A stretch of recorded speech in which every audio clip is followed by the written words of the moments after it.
آج کا ہمارا یہ جو ٹاپک ہے انتہائی اہم ہے. اس میں 17 رمضان کو حضرت غزوہ بدر کا یہ مارکہ پیش آیا ہے. تو آج جو ناظرین کو ہم یہ بتانا چاہتے ہیں کہ غزوہ بدر جو مارکہ پیش آیا وقوع، اس کی بنیادی ریزن کیا تھی، کیوں یہ اسباب کس طرح بنے ہیں جنگ کے، جب حضور علیہ السلام ہجرت فرما کر مدینہ میں تشریف لے آئے اور کفار مکہ کے ان حرکات سے تنگ آ کر تو وہ وہاں تھے، حضور یہاں تھے. پھر بنیادی ریزن کیا بنی کہ یہ جنگ کا اتنا بڑا مارکہ، یہ اسلام کی پہلی جنگ تھی، اس کو کیوں یہ آیا پیش؟ اس کے حوالے سے امت کو کیا بتانا چاہیں گے؟ دیکھیں، اللہ تعالیٰ نے قرآن شریف میں واضح فرما دیا ہے. یہ تو آپ غزوہ اسلام کے ابتدائی اوائل ان دنوں کی بات کر رہے ہیں، 1400 سال پہلے کی. اس سے قبل آپ تاریخ انسانی پہ غور کریں. جب آدم علیہ السلام جو پہلے نبی بھی ہیں اور پہلے انسان بھی ہیں، ان کو مبعوث کیا گیا، تو یہ حق و باطل کا جو تنازع ہے اور جو تصادم ہے، یہ روز اول سے ہے. ستیزہ کار رہا ہے ازل سے تا امروز. علامہ اقبال نے بھی فرمایا تھا، شراب مصطفی سے شرار بولاہبی. تو یہ جو شرار بولاہبی ہے، یہ کسی بھی صورت میں، کسی بھی رنگ میں، کسی بھی طریق پر اپنا ظہور کرتا رہا ہے. ہر دور میں یہ اہل حق کے ساتھ اور حق کے ساتھ جو ہے متصادم رہا ہے. جی بالکل. تو حضور سید عالم نے، ٹھیک ہے، بظاہر مسلمانوں نے جو مختصر سی جماعت تھی اس وقت، حضور سید عالم کی ابتدا میں وہ ہجرت کر کے مدینہ شریف اپنی آباد ہو گئے. لیکن جو وہ مکہ کے کفار تھے، مشرکین مکہ تھے، وہ ان کی فطری، چونکہ میں نے ذکر کیا کہ پہلے دن سے یہ ابتدائی وہ جو ایک قدورت ہے، ایک بغض ہے، اہل حق کے خلاف ایک نفرت کا پہلو، ایک معاندانہ رویہ اور حق کو نہ تسلیم کرنے کا جو رویہ ہے، یہ اہل باطل میں ہمیشہ سے موجود رہا ہے. تو وہ ان کفار میں، ان مشرکین مکہ کا یہ فطری اناد تھا جو اس جنگ کا محرک بنا. وہ ان کو، مسلمانوں کو وہاں پھلتا پھولتا، اسلام کو پھلتا پھولتا اور سکون سے رہتا ہوا مسلمانوں کو اور اپنے نہیں دیکھ سکتے تھے. نہ دیکھ سکنے کی جو روش تھی نا مجموعی طور پر پورے جو مشرکین کی جماعت تھی، جو گروپ تھا، ان کا ٹولہ تھا، تو وہ اس نے اسلام دشمنی، اس کی محرک جو تھی اصل وجہ وہی ہے، اسلام دشمنی میں آ کر تو ان مسلمانوں کو دیکھیں نا آپ نے، جب مسلمانوں نے پہلی ہجرت کی، ہجرت اول جو ہے حبشہ کی جانب، تو اس میں بھی یہ پیچھے چلے گئے کہ یہ انہوں نے 4 دن وہاں سکون سے کیوں کاٹ لیے. تو وہ وہاں پر بھی مسلمانوں کا امن تباہ کرنا اور ان کو چین سے زندہ نہ رہنے دینا، اور اسلام کی جو ترویج تھی، جو ترقی تھی، جو فروغ ہو رہا تھا، اس کو بنیادی مقصد ان میں رکاوٹ ڈالنا تھی نا. اگر وہ مسلمان پھر جاتے، خدا نہ خواستہ اگر وہ کلمہ چھوڑ دیتے، ان کا ان سے کوئی جھگڑا نہیں تھا. جھگڑا کلمے پر تھا. حق کو باطل کی تمیز یہ جو تھی، یہ محرک بنی.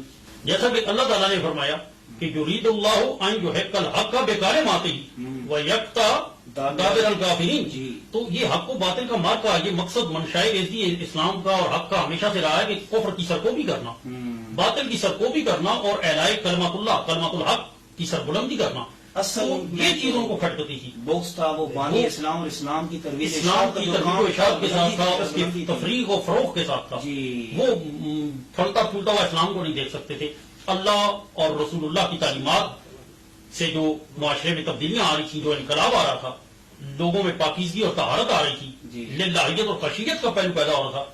ان کی بددیانتی، ان کی بدکماشیاں اور ان کی جو چیزیں تھیں، وہ ان کے لیے وہ نہیں چل سکتی تھی. وہ لوٹ مار کا بازار، وہ جبر و استبداد، وہ استحصال عوام الناس کا. آپ دیکھیں نا، جیسے پہلے میں نے ذکر کیا، عورتوں کو وہ زندہ در گور بچیاں پیدا ہوتے کر دیتے تھے، عورتوں کو وہ مجموعی حق حاصل نہ تھا معاشرے میں. پست طبقہ جو غریب عوام ہے، وہ غلام کی صورت میں بکا کرتے تھے لوگ. بے شک ماؤں میں بیچا جاتا تھا. انسانوں کو، مردوں کو غلاموں اور لونڈیوں، عورتوں کو لونڈیوں کے طور پر بیچا کرتے تھے. خرید و فروخت اور بازاروں میں منڈیاں قائم ہوتی تھی.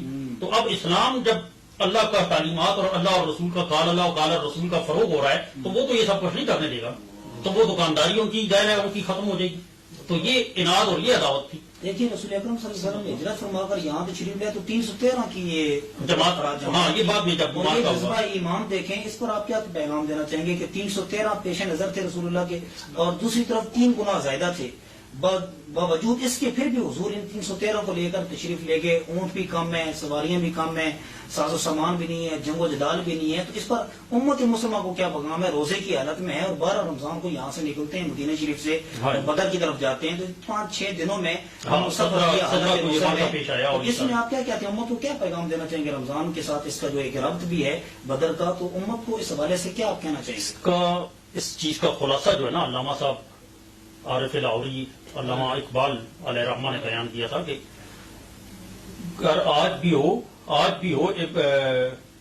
ہو جو براہیم کا ایمان پیدا آگ کر سکتی ہے انداز گلستان پیدا. تو وہ جو تھا یہ مارکا حق و باطل کی تمیز میں تھا, جذبہ ایمانی پر بیس تھا. یہ تعداد اور ساز و سامان کی فراوانی پر اس کا مقابلہ یہ ایمان ہے, اس کی بنیاد ایمان ہے. وہ 313 تھے تو وہ ان پر 1000 پر بھاری تھے, وہ 1000 تھے تو وہ 313 کا بعد بھی بانکا نہ کر سکے. فتح اور نصرت اللہ نے ان کا مقدر کی. تو وہ ایمان کے جذبہ ایمان تھا. وہ اقبال نے کہا تھا کہ مومن ہے تو بے تیغ بھی لڑتا ہے سپاہی, مومن ہے تو بے تیغ بھی لڑتا ہے سپاہی. تو وہ ایمانی جذبے سے سرشار تھے. شہادت ہے مقصود و مطلوب مومن. ہاں, تو وہ اس چیز سے سرشار تھے. موت سے مومن کو ڈر نہیں لگتا.